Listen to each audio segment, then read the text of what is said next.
Pour mieux s'immerger dans la réalité politique, sécuritaire, économique et sociale d'Israël, connectez-vous chaque matin sur Studio Kalita. Olivier Granilic vous y attend pour sa revue de la presse. 8h37 sur Studio Kalita. Nous sommes donc pour la revue de la presse et des médias israéliens. Sommes-nous vers une fin de la crise de la coalition ? En croire le Maariv, la réponse est oui. En effet, selon le quotidien, les ministres Deri et Gafni sont arrivés à un accord sous l'impulsion de la ministre de la Justice, Ayelet Shaked. Cet accord attend l'approbation de Lieberman et du vice-ministre de la Santé, Yaakov Litzman. Annonce donc ce matin en première page le Maariv. Le Premier ministre Binyamin Netanyahou a lui transmis un message clair aux partenaires de la coalition. Il ne veut pas d'élection anticipée. Le Premier ministre a révélé que les négociations concernant la loi sur l'enrôlement des Bachurei Yeshiva, de ceux qui étudient dans les Yeshivot, avaient été accélérées. Je veux continuer avec un gouvernement stable jusqu'à la fin de mon mandat, a-t-il dit, avant de s'envoler de Washington pour New York. Je suis intéressé aussi par une solution complète, sinon nous devrons aller aux urnes. C'est ce qu'a ajouté le Premier ministre qui a appelé les membres de la coalition à trouver très rapidement un compromis. Malgré ces déclarations, les déclarations de Binyamin Netanyahou qui dit vouloir arriver à un compromis, certains estiment que le Premier ministre ne fait pas assez pour désamorcer cette crise. C'est l'avis en tout cas du vice-ministre de la Santé, Yaakov Litzman. Et c'est l'avis aussi de plusieurs commentateurs politiques de la presse israélienne ce matin. Yaakov Litzman qui a déclaré que si Binyamin Netanyahou le voulait, cette crise pouvait être réglée en 20 minutes. Mais Binyamin Netanyahou est intéressé par des élections anticipées, affirme Yaakov Litzman. Veut-il des élections pour détourner l'attention du public des enquêtes contre lui ? C'est une hypothèse qui est évoquée ce matin par la presse israélienne, en particulier par le Yediot Aharonot. Nir Hefetz a témoigné contre deux ministres du Likoud. C'est le titre sur 5 colonnes à la une du Yediot Aharonot ce matin. Le quotidien révèle aussi que le témoin de l'État, Nir Hefetz, qui a signé un accord cette semaine avec la police, a fait des révélations concernant Binyamin Netanyahou et sa famille.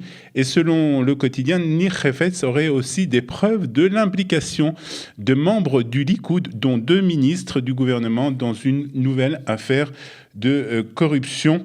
Le Premier ministre s'est lui aussi intéressé à ce qu'on appelle ici donc les témoins d'État, et Israël Hayom revient sur une vidéo postée par Binyamin Netanyahou sur Facebook, une vidéo où il réagit au recrutement justement par la police de ces témoins d'État dans des propos particulièrement virulents contre la police et le parquet. Le Premier ministre s'attaque à cette méthode.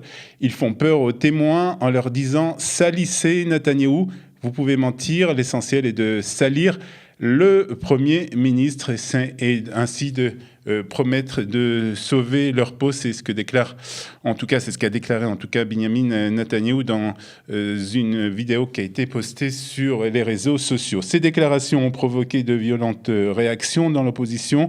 Le Premier ministre parle comme le dernier des délinquants. C'est ce qu'a déclaré Avi Gabay, le président du Machane Tsioni. Et le Israël Hayom publie ce matin un sondage.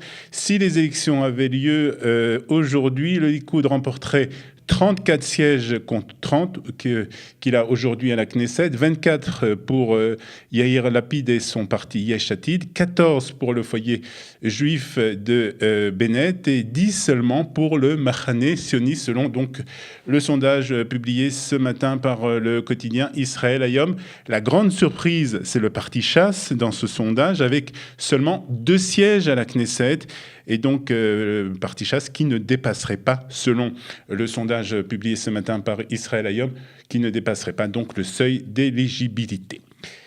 Nous passons à présent à d'autres informations dans la presse israélienne et plus particulièrement sur la chaîne d'information E24 News qui nous parle ce matin du dîner annuel du CRIF qui s'est déroulé hier à Paris. Cette année, l'invité de ce dîner était le président de la République, Emmanuel Macron. La France ne renoncera jamais aux Juifs de France, a déclaré le président français. L'antisémitisme est le déshonneur de la France. L'antisémitisme est le contraire de la République, a ajouté le chef de l'État français. Concernant Israël, et c'est toujours la chaîne d'information E24 News qui nous l'apprend ce matin, concernant Israël et répondant à Francis Khalifa, le président du CRIF, Emmanuel Macron, a déclaré « Le boycott d'Israël sera sanctionné ». Il a aussi affirmé vouloir intensifier ses relations avec Israël, affirmant avoir des échanges très réguliers et très directs avec le gouvernement israélien et en particulier avec le Premier ministre Benjamin Netanyahou. De son côté, Francis Khalifa, le président du CRIF, donc, a appelé dans son discours Emmanuel Macron à reconnaître Jérusalem comme capitale d'Israël lors de sa prochaine visite d'État en Israël.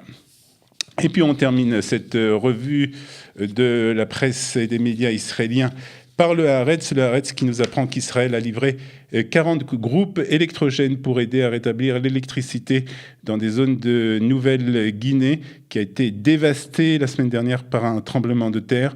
L'agence israélienne d'aide étrangère Machav a fourni des générateurs dans certaines zones de cette île du Pacifique. Ces groupes électrogènes fourniront une aide immédiate aux communautés qui ont subi des dégâts dans leur infrastructure vitale. C'est ce qu'a déclaré le Premier ministre Peter O'Neill, le Premier ministre de cette île. Voilà, il est 8h et presque 44 minutes. Quelques notes de musique et on se retrouve avec nos deux invités qui vont parler ce matin du marathon de Jérusalem.